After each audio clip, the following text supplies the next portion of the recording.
You were just describing the one more element of the power of television. Yes, there is one thing that all people realize in this country. They don't quite know what to do with it. What we're lacking is in our spiritual life.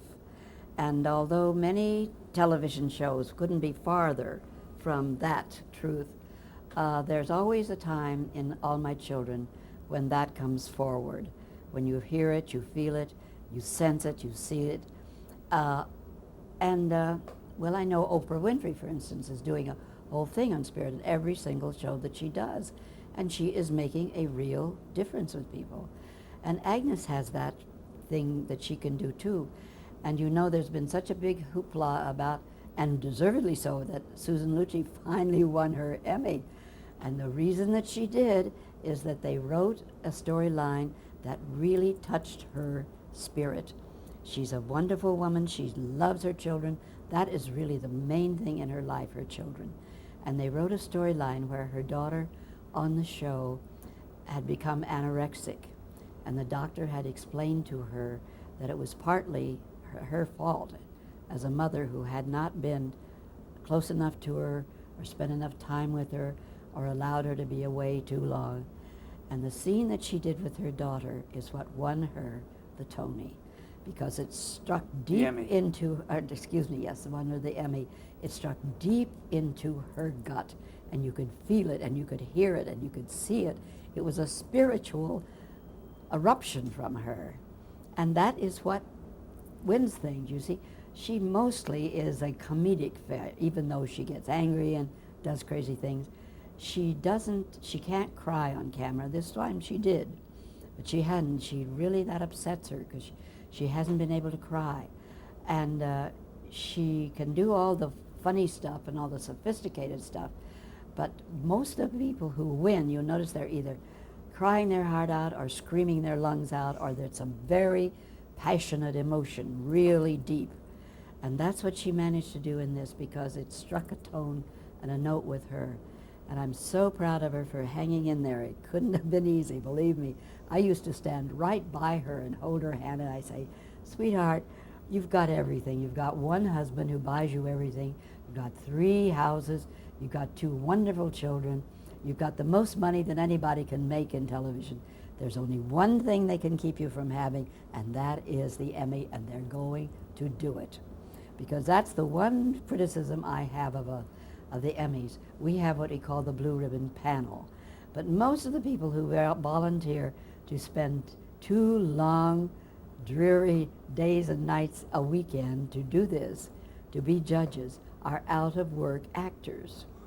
And they are very jealous of somebody like Susan.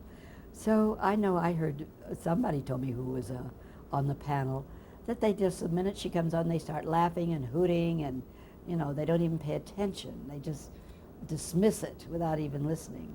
Well, they couldn't dismiss it this time, and well, I don't know. I think we should have T-shirts that said, I was there when Susan won. It was, the roof almost came in on Madison Square Garden. And it was marvelous to feel people that excited. Now, you will never get an ovation like that in a theater or a movie or anything. That shows you what it means to people. People care. They'll say to me, you don't understand. I've known you so long and so well. You just don't know what you mean to me. That's the word, mean, what you interact with, what they interact with you. And that's why soaps are important, and they mustn't leave. I don't think they ever will. They're downgrading them now because of the losing audience, but they'll never lose all their audience, and it's important that we keep it. It's fantastic. I'm glad you said that. Let me cut it for a second. I have a few names here that I want to mention, and just if you want to comment on these individuals, whatever comes to mind. Belvin Davis. Belvin Davis? Belvin Davis. I don't know Belvin Davis, should I? Well, maybe not. Maybe I'm saying is Belvin's Davis? Well, it's okay. Who is he? Excuse me, I'm All sorry. right, we'll stop here for Not my... Just realized that there was a typo here. It's actually Blevins Davis. Pardon me. Now we're in tune. Blevins Davis was a real angel for theater. He loved theater. He adored theater. He taught it at Yale, and he did it as a director. And he is the one who got our president, his neighbor in Missouri. I am getting tired. Our wonderful president. Oh, shoot. You know who I'm trying to say. Truman? Yes, Truman. He persuaded him to found the National NANTA, National Actors Theater Association, and he's the only president that has done that. Clinton did put arts in the Gold 2000, which Bush never did. So he's a real, and he, as you know, he went to see Iceman Cubbott the other day, that's true. So he's understands theater, but he wasn't a terribly famous man, but he was very important in the theater, both here and in Britain. There's so many here. Jackie Gleason. Oh, and away we go. That he was a wonderful man. I adored him. I was very proud that when we were on tour in Philadelphia, he asked me to go out and buy him The Elements of Style, which is a very, book about writing. He was writing the movie that he did in France. And we had a very good relationship. I mean, he liked to talk to me and I liked to talk to him. And I think the Honeymooners are one of the greatest things that ever happened in our theater. What about Pat O'Brien? Oh, I adored Pat. In fact, I married a McNamara just because he was Irish, I think. We did 2 shows together, and he was just beautiful, beautiful, darling, wonderful man.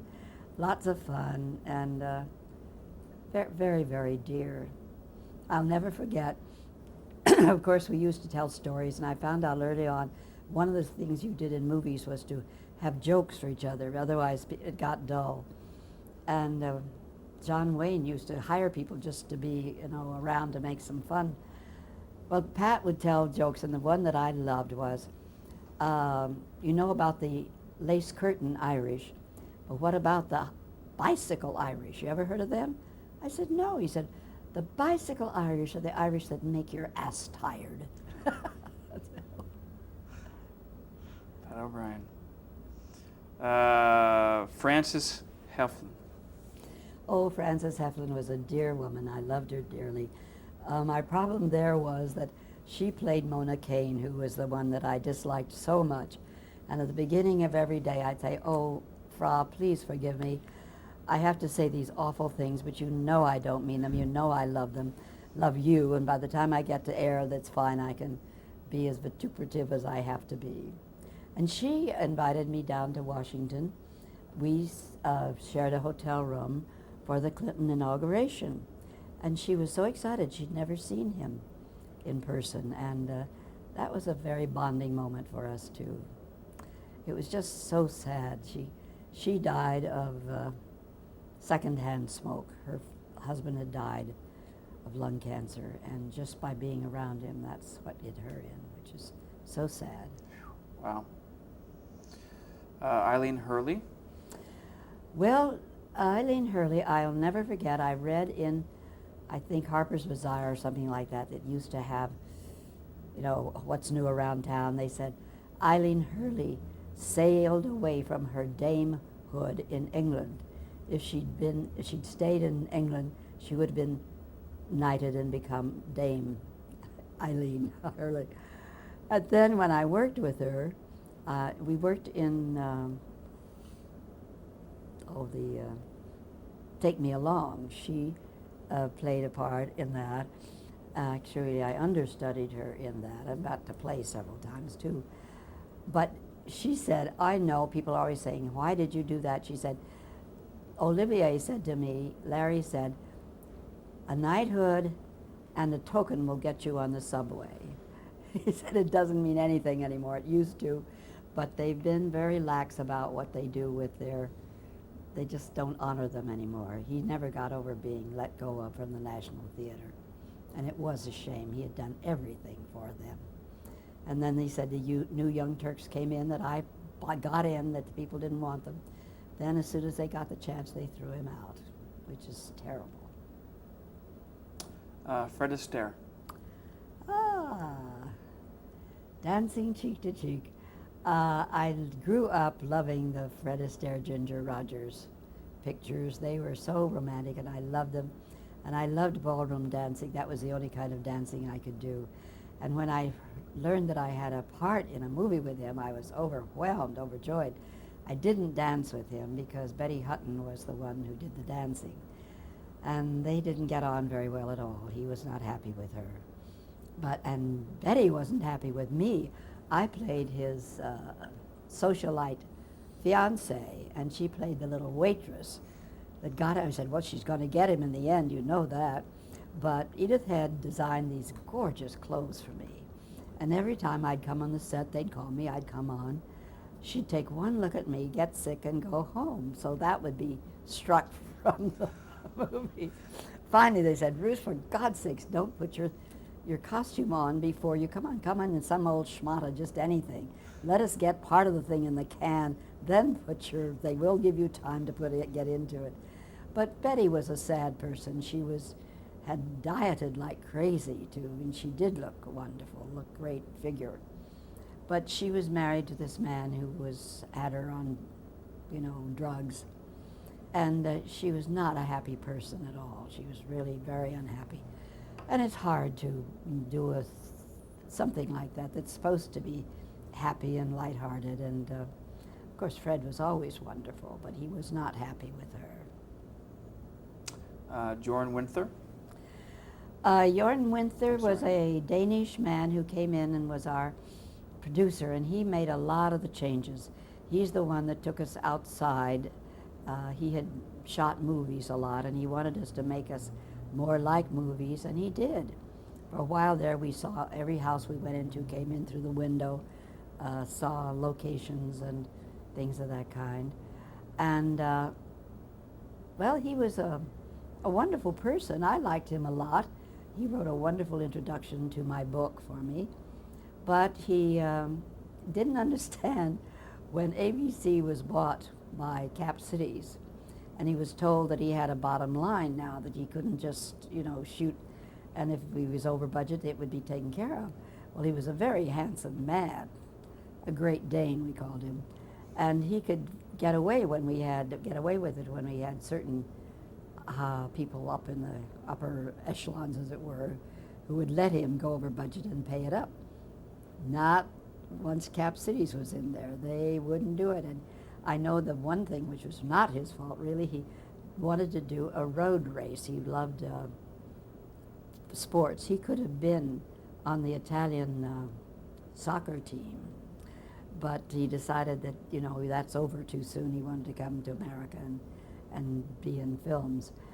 And he was going to end it up with Susan Lucci driving a racing car, which was pretty far-fetched to begin with, People weren't going to believe that, no matter how well they staged it. Well, he did it at a road race thing out on Long Island, and we couldn't afford the crowds, And I think like 6 times in a row, they had the thing all set up to shoot, and then they were rained out, and you have to pay all those expenses, So it really wrecked his budget totally. But when they fired him, he didn't believe it.